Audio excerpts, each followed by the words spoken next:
আজকের ভিডিওতে আমরা কম্পিউটার অ্যাপ্লিকেশনের যে বিষয়টা নিয়ে আলোচনা করব সেটা হচ্ছে database management system. Database management সিস্টেমের উপর এটাই আমাদের প্রথম ভিডিও। তাহলে প্রথমে যে প্রশ্নটা আসে সেটা হচ্ছে ডেটাবেস বলতে আমরা কি বুঝি বা ডেটাবেস কাকে বলবো। এই database is a collection of related data, মানে সম্পর্কযুক্ত ডেটার কালেকশনই হচ্ছে ডেটাবেস। আমরা ডেটাবেসের মধ্যে ডেটা স্টোর করব। এখানে ডেটা বলতে আমরা নোন ফ্যাক্টস বা র ডেটাকে বোঝাচ্ছি।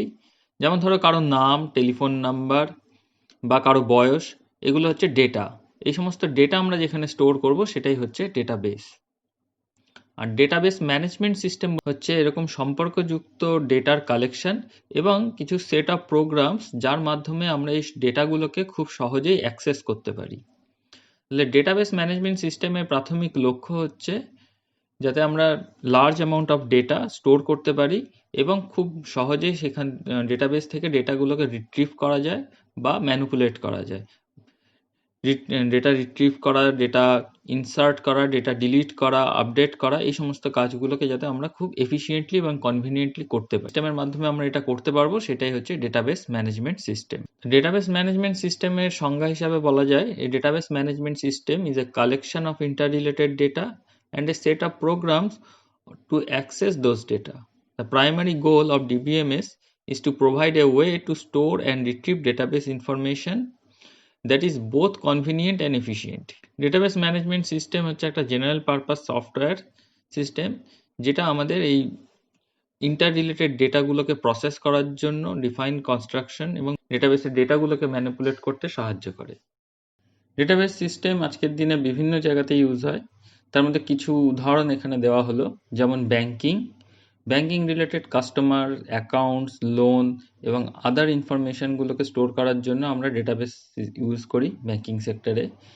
ইউনিভার্সিটিজের ক্ষেত্রে ডেটাবেসের মধ্যে আমরা স্টুডেন্ট, টিচার এবং ইউনিভার্সিটিতে অ্যাভেলেবেল কোর্সগুলোর সম্পর্কিত ইনফরমেশন স্টোর করি। কোন স্টুডেন্ট কি গ্রেড পেয়েছে, কি মার্কস আছে না আছে, সেই সমস্ত কিছু তথ্য এই ডেটাবেসগুলোর মধ্যে স্টোর থাকে। এয়ারলাইন্স এবং রেলওয়েজে ইউজ হয়। এখানে প্যাসেঞ্জারদের ইনফরমেশন, ট্রেনের বা এরোপ্লেনের ইনফরমেশন, তার শিডিউল, এই সমস্ত ইনফরমেশনগুলো স্টোর থাকে। কোনো কোম্পানির সেলস এবং অ্যাকাউন্ট ইনফরমেশনেও আমরা ডেটাবেস ইউজ করি। সেলসের ক্ষেত্রে কোন কাস্টমার কী জিনিস কিনছে, কোন প্রোডাক্ট কিনছে, তার পারচেস ইনফরমেশন কি, কত অর্ডার নাম্বার কি আছে, কতগুলো অর্ডার হয়েছে, এই সমস্ত ইনফরমেশনগুলো ডেটাবেসের মাধ্যমে আমরা স্টোর করি। ডেটাবেসের মধ্যে আমরা মূলত ডেটা স্টোর করি। এই ডেটা বলতে আমরা বুঝবো কালেকশন অফ নাম্বারস, ক্যারেক্টার্স এবং আদার সিম্বলস, যেগুলোকে ডেটাবেসে স্টোর করা হয় বা কম্পিউটারে স্টোর করা যায় এবং পরবর্তীতে প্রসেস করে কোনো প্রপার ইনফরমেশন পাওয়া যাবে। কোনো একটা বিষয় সম্পর্কিত কাঁচা তথ্য সেটাকে আমরা বলবো ডেটা। যেমন কোনো নাম্বার বা ক্যারেক্টার, কারো নাম, কোনো একটা নাম্বার 25, যেটাকে আমরা স্টোর করতে পারি সেটাই বা রেকর্ড হিসাবে রাখতে পারি, সেটাই হচ্ছে data. Data on its own has no meaning. Suppose কোনো একটা তথ্য 25, তাহলে শুধু 25 এটার কিন্তু কোনো মানে হয় না। কিন্তু যদি আমরা বলি কারো বয়স 25, তখন তার একটা মিনিং আসে। তো এখানেই ডেটা এবং ইনফরমেশনের মধ্যে পার্থক্য। Data on its own has no meaning or context. It is only after processing by a computer that data takes on a context and become information. Suppose কোনো একটা ক্লাসের স্টুডেন্টদের বয়স আমরা স্টোর করছি। এখানে প্রত্যেকটা স্টুডেন্টের বয়স এক একটা ডেটা। কিন্তু আমরা যদি ক্লাসের অ্যাভারেজ এজ গ্রুপ জানতে চাই, স্টুডেন্টদের অ্যাভারেজ এজ জানতে চাই, তখন আমাদের এই সমস্ত ডেটাকে প্রসেস করতে হবে, করে আমরা একটা ইনফরমেশন পাবো। কোনো একটা স্কুলের পরীক্ষার তথ্যগুলোকে ডেটাবেসের মধ্যে স্টোর করা হয়েছে। এবার সেই ইনফরমেশনগুলো প্রসেস করার পরে আমরা বলতে পারবো স্কুলে কত পার্সেন্ট স্টুডেন্ট 80%-এর বেশি মার্কস পেয়েছে, কত পার্সেন্ট স্টুডেন্ট 60-80%-এর মধ্যে মার্কস পেয়েছে। তাহলে আফটার প্রসেসিং আমরা যেটা পাচ্ছি সেটা হচ্ছে ইনফরমেশন। এক্ষেত্রে একটা গুরুত্বপূর্ণ প্রশ্ন হচ্ছে ডেটা এবং ইনফরমেশনের মধ্যে পার্থক্য কি। প্রথম হচ্ছে ডেটা ইজ আনঅর্গানাইজড র facts that need processing without which it is seemingly random and useless to humans. তার মানে ডেটা আনঅর্গানাইজড র ফ্যাক্টস বা কাঁচা তথ্য বলা হয়, যার নিজস্ব কোনো আলাদা সিগনিফিকেন্স নেই যতক্ষণ না তাকে প্রসেস করা হচ্ছে। উল্টো দিকে information is a processed organized data presented in a given context and is useful to humans. মানে ইনফরমেশন হচ্ছে প্রসেসিং হওয়ার পরে আর অর্গানাইজড যে তথ্য আমরা পাচ্ছি সেটা হচ্ছে information. Data is an individual unit that contains raw material which does not carry any specific meaning. এবং information is a group of data that collectively carry a logical meaning. Data doesn't depend on information. Data information এর উপর depend করে না। Information depends on data. Information পেতে গেলে আমাকে তাকে ডেটার উপর ডিপেন্ড করতে হয়, কারণ ডেটাকে প্রসেসিং করার পরেই আমরা ইনফরমেশন পাচ্ছি। Data is never suited for a specific needs of A designer. Data data কোনো ডিজাইনারের স্পেসিফিক নিডস ফুলফিল করতে পারে না। Information is a specific to the expectations and requirements because all the irrelevant facts and figures are removed during the transformation process. তাহলে অনাবশ্যক figures বা তথ্যগুলোকে বাদ দিয়ে আমাদের যেটুকু দরকার সেই ইনফরমেশনটাকে আমরা ডেটাগুলো থেকে আফটার প্রসেসিং বার করে নিই এবং যেটা আমাদের ভবিষ্যতে কাজে লাগে। An example of data is students age. কোনো একজন ছাত্রের বয়স হচ্ছে একটা ডেটার উদাহরণ, আর একটা ক্লাসে উপস্থিত সমস্ত স্টুডেন্টদের অ্যাভারেজ এজ হচ্ছে একটা ইনফরমেশনের উদাহরণ। এরপরে আসছে রিলেশনাল ডেটাবেস ম্যানেজমেন্ট সিস্টেম বা আরডিবিএমএস। আরডিবিএমএস ডিবিএমএস এরই একটা অ্যাডভান্সড ভার্সন, কিন্তু ডিবিএমএস এর সাথে কিছু পার্থক্য আছে। It is called relational database management system because it is based on relational model introduced by E F Codd. E F Codd প্রথমে রিলেশনাল মডেলের ধারণাটা দেন এবং সেই ধারণার উপর বেস করে এই আরডিবিএমএস তৈরি। আরডিবিএমএস এর মধ্যে আমরা যে ডেটাগুলো রাখছি সেটা টেবুলার ফর্মে স্টোর হয় বা টেবিলের মধ্যে রো কলাম ফরম্যাটে স্টোর হবে। এখানে ডিবিএমএস এবং আরডিবিএমএস এ কিছু পার্থক্য দেওয়া হলো। ডিবিএমএস হচ্ছে stores data as file. DBMS এর মধ্যে ডেটাগুলো ফাইলের মধ্যে স্টোর হয়, যেখানে আরডিবিএমএস এর মধ্যে টেবিলের মধ্যে স্টোর হবে ডেটা। ডিবিএমএস এর ক্ষেত্রে নো রিলেশনশিপ বিটুইন ডেটাগুলোর মধ্যে কোনো রিলেশনশিপ থাকবে না। আরডিবিএমএস এর data is stored in the form of tables which are related to each other. মানে টেবিলগুলো একে অপরের সাথে সম্পর্কযুক্ত। ডিবিএমএস এ নর্মালাইজেশন সম্ভব নয়, আরডিবিএমএস এ নর্মালাইজেশন সম্ভব। ডিবিএমএস এ যে ডেটাগুলো স্টোর হয় সেটা আইদার নেভিগেশনাল অর হায়ারার্চিক্যাল ফর্মে স্টোর হয়, আর আরডিবিএমএস এর ক্ষেত্রে টেবুলার স্ট্রাকচারের মাধ্যমে ডেটাগুলো স্টোর হয়। এখানে টেবিলে কলাম বা ফিল্ড থাকে এবং রেকর্ডগুলো থাকে হচ্ছে row wise. DBMS does not apply any security with regards to data manipulation. Data ম্যানিপুলেশনের উপর ডিবিএমএস এ কোনো সিকিউরিটি সেরকমভাবে নেই। আরডিবিএমএস এ ডিফাইন্স ইন্টিগ্রিটি কনস্ট্রেন্টসের মাধ্যমে আমরা এই সিকিউরিটি এনফোর্স করতে পারি। এছাড়া এখানে অ্যাসিড প্রপার্টি মেনটেন করা হয়।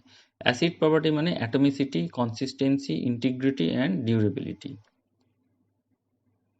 DBMS does not support distributed database এবং কিন্তু আরডিবিএমএস ডিস্ট্রিবিউটেড ডেটাবেস সাপোর্ট করে। পরের গুরুত্বপূর্ণ প্রশ্ন হচ্ছে ডেটাবেস ম্যানেজমেন্ট সিস্টেম এর সাথে ফাইল প্রসেসিং সিস্টেমের পার্থক্য।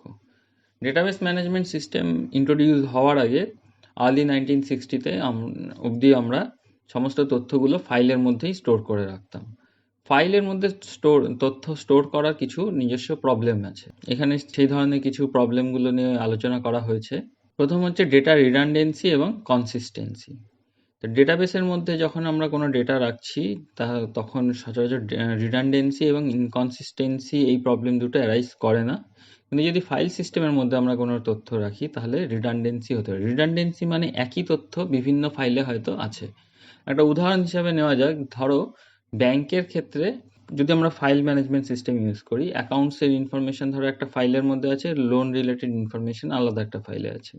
কোনো একজন লোকের একটা সেভিংস অ্যাকাউন্ট আছে, সাথে সাথে একটা লোন অ্যাকাউন্টও আছে, তাহলে তার দুই রকম ইনফরমেশন আমার একটা অ্যাকাউন্টস ফাইলে একটা লোন ফাইলে থাকবে।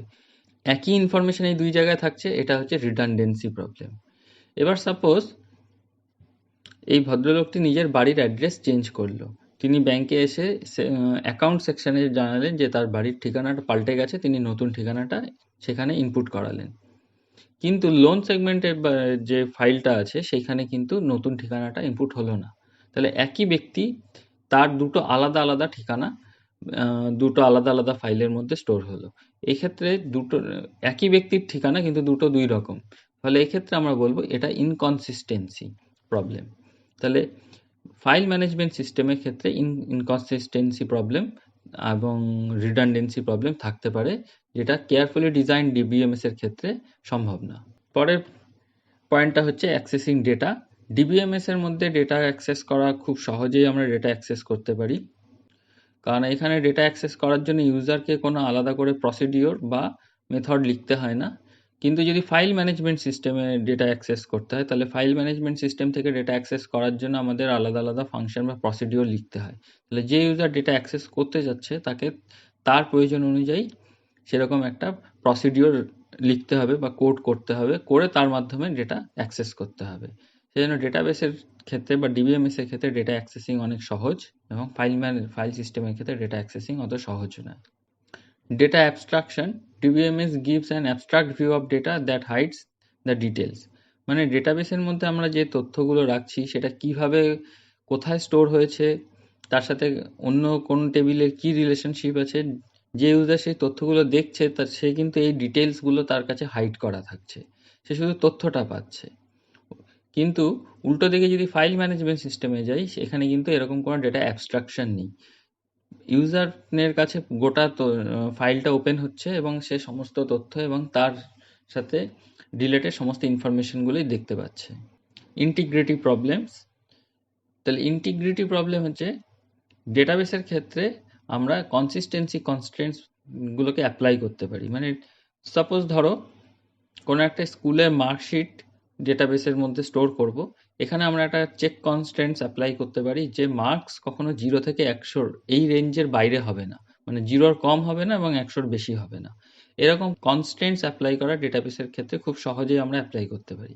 কিন্তু ফাইল ম্যানেজমেন্ট সিস্টেমের ক্ষেত্রে এটা অত সহজে এনফোর্স করা যায় না। তথ্যগুলো দুটো আলাদা আলাদা ফাইলের তথ্য একে অপরের সাথে সম্পর্কযুক্ত থাকে, তখন এরকম ইন্টিগ্রিটি কনস্ট্রেন্টস বা কনসিস্টেন্সি কনস্ট্রেন্টস এনফোর্স করা অনেক বেশি প্রবলেমেটিক হয়ে দাঁড়ায় ফাইল ম্যানেজমেন্ট সিস্টেমের ক্ষেত্রে। নেক্সট পয়েন্ট হচ্ছে ব্যাকআপ অ্যান্ড রিকভারি। ডিবিএমএস এর মধ্যে ডেটা এবং ক্র্যাশ রিকভারি মেকানিজম আছে, যার মাধ্যমে আমরা সহজেই ডেটা ব্যাকআপ করতে পারি এবং কোনো প্রবলেম হলে ডেটা রিকভার করে নেওয়া যায়। কিন্তু ফাইল ম্যানেজমেন্ট সিস্টেমে এরকম ডেটা এবং ক্র্যাশ রিকভারি মেকানিজম নেই, ফলে এটা একটু রিস্কি।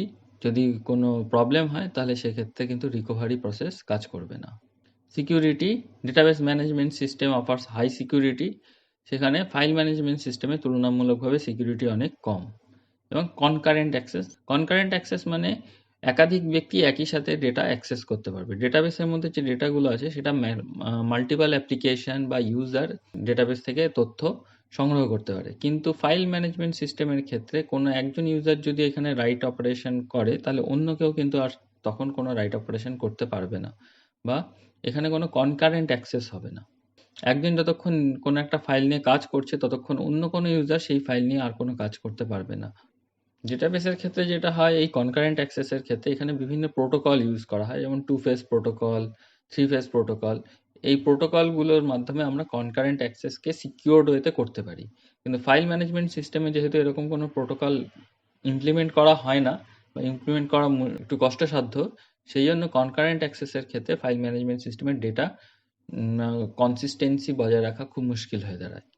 যেন file management system concurrent access problematic. ফলে ডেটাবেসের যে সুবিধাগুলো আমরা এখানে দেখছি সেগুলো কি? প্রথম সুবিধা হচ্ছে ডেটা রিডান্ডেন্সি। ফাইল ম্যানেজমেন্ট সিস্টেমের তুলনায় ডেটা রিডান্ডেন্সি ডিবিএমএস এ খুব কম বা প্রায় থাকে না বললেই চলে। Minimize data inconsistency. Data inconsistency বা ইনকনসিস্টেন্ট ডেটাবেসের মধ্যে থাকে না। যেটা ফাইল ম্যানেজমেন্ট সিস্টেমের মধ্যে প্রচুর ইনকনসিস্টেন্ট ডেটা থাকতে পারে। এই প্রবলেমটা ডেটাবেস যদি আমরা অ্যাপ্লাই করি তাহলে অনেকটাই দূর করা যায়। ফাস্টার ডেটা অ্যাক্সেস। ডেটাবেস ম্যানেজমেন্ট সিস্টেমের মাধ্যমে আমরা খুব দ্রুত ডেটাবেস থেকে প্রয়োজনীয় তথ্য অ্যাক্সেস করতে পারি এবং সহজেই রিট্রিভ করা যায়, যেটা ফাইল ম্যানেজমেন্ট সিস্টেমের ক্ষেত্রে অত সহজে করা সম্ভব নয়। ডেটা শেয়ারিং ডেটাবেস ডিবিএমএস এর আরেকটা বড় অ্যাডভান্টেজ। ডিবিএমএস কোনো একজন ইউজার বা অ্যাপ্লিকেশনকে ডেটা শেয়ার করার, অন্য ইউজার বা মাল্টিপল অ্যাপ্লিকেশনকে ডেটা শেয়ার করার সুবিধা দেয়। Better data security. DBMS system file management সিস্টেমের তুলনায় অনেক বেশি সিকিউরিটি এনশিওর করে, কারণ এখানে অথরাইজড ইউজার ছাড়া অন্য কেউ ডেটা অ্যাক্সেস করতে পারে না, এবং বেশ কিছু ফ্রেমওয়ার্কের মাধ্যমে ডেটা সিকিউরিটি এনশিওর করা হয়, যেমন অ্যাক্সেস প্রিভিলেজ। ডেটা ইন্টিগ্রেশন হচ্ছে একটা প্রসেস যার মাধ্যমে আমরা কম্বাইন করতে পারবো বিভিন্ন আলাদা আলাদা লোকেশনে থাকা ডেটাগুলোকে, এবং তারপরে আমরা একটা ইউনিফাইড ভিউ ইউজারকে প্রোভাইড করতে পারবো। ডেটা ব্যাকআপ অ্যান্ড রিকভারি, এটা ডিবিএমএস এর আর একটা advantage, backup and recovery. Database time to time নিজের ব্যাকআপ রাখে। এখানে আলাদা করে ম্যানুয়ালি আমরা ব্যাকআপ রাখতে পারি, বা অটোমেটিক্যালিও ডেটাবেস এটা ব্যাকআপ নিতে পারে। তাহলে যে ডেটাগুলো আছে সেটা যদি কোনো কারণে নষ্ট হয়ে যায়, তাহলে আমরা ব্যাকআপ সার্ভার থেকে সমস্ত তথ্যগুলো ফেরত পেতে পারি। কনকারেন্সি আমি আবার বলছি, কনকারেন্সি মানে হচ্ছে এক বা একাধিক ইউজার একসাথে কোনো একটা ডেটাবেস থেকে কোনো তথ্য অ্যাক্সেস করতে পারে কনকারেন্সি সিস্টেমের মাধ্যমে। আর ডেটা অ্যাটমিসিটি হচ্ছে যে কোনো একটা ট্রানজাকশান বা কোনো একটা প্রসেস যদি অর্ধেক হয়ে যায় তাহলে সেটাকে রোল ব্যাক করবে, যতক্ষণে সেটা কমপ্লিট হওয়ার পরে সেটা কমিট করবে। আদারওয়াইজ যদি মাঝখানে কোনো প্রবলেম হয় তাহলে সেটা তার আগের পূর্ববর্তী কনসিস্টেন্ট স্টেজে ব্যাক করে যাবে বা রোল ব্যাক করবে। যেমন ধরো দুইজন কাস্টমার আছে কোনো একটা ব্যাংকের, এ বি এর অ্যাকাউন্টে 100 টাকা ট্রান্সফার করতে চাচ্ছে বা 1000 টাকা ট্রান্সফার করতে চাচ্ছে। এই ট্রান্সফারটা যদি পুরো না হওয়ার আগেই যদি মাঝামাঝি জায়গাতে কখনো কোনো সিস্টেম ক্র্যাশ হয়, তাহলে এই ডেটা অ্যাটমিসিটি রুলস অনুযায়ী ট্রানজাকশন হওয়ার আগের পুরো অবস্থায় যে কনসিস্টেন্ট অবস্থাটা ছিল সেই ইয়েতে রোল ব্যাক করবে।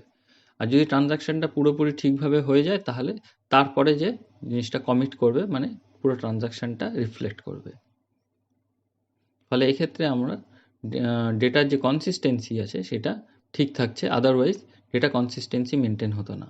এখানে পপুলার ডেটাবেস সফটওয়্যারগুলোর লিস্ট দেওয়া হলো, যেমন MySQL, Oracle, MariaDB, Postgres SQL, dBase, Microsoft Access, Microsoft SQL Server, IBM DB2, SQL light.